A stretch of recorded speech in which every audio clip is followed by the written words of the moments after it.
Okay, super interesting issue here with the Chrome debugger.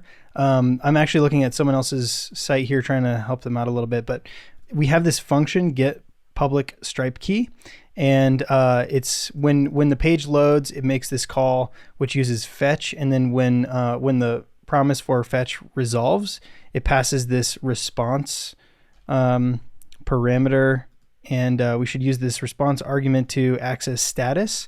So if I refresh the page, what's super weird is that it breaks in here, and in the Chrome debugger, I can see, hey, look, here's the response and its status is 200. And so this should match up fine. And I can hover over response and I can see response. But when I go in the console and type res.status, it says res is not defined.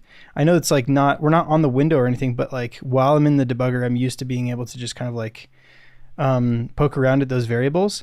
But this is even weirder. When I click continue, we enter into this return block. So we're supposed to be calling the JSON function, which is going to return a promise that when resolved, we should enter the next .then. But what's crazy is that when I hit play, it's actually going to jump into this other return block. So watch this. So now I'm jumping into this other return block, and that just blows my mind because I expect it to return out of this anonymous function, this arrow function. It should be returning out of that and then either going into like a catch block or another .then. So what's weird is that it seems like something magic is happening inside of this JSON call, but I don't think it is.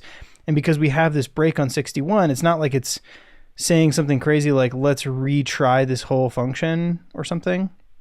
So we just go into the null, and now if I click play, then we don't ever make it into the then. I assume it should be handled by some catch, but I don't think it's related to this content security policy thing that's happening here. But yeah, just like really surprising behavior of the debugger. So wanted to share.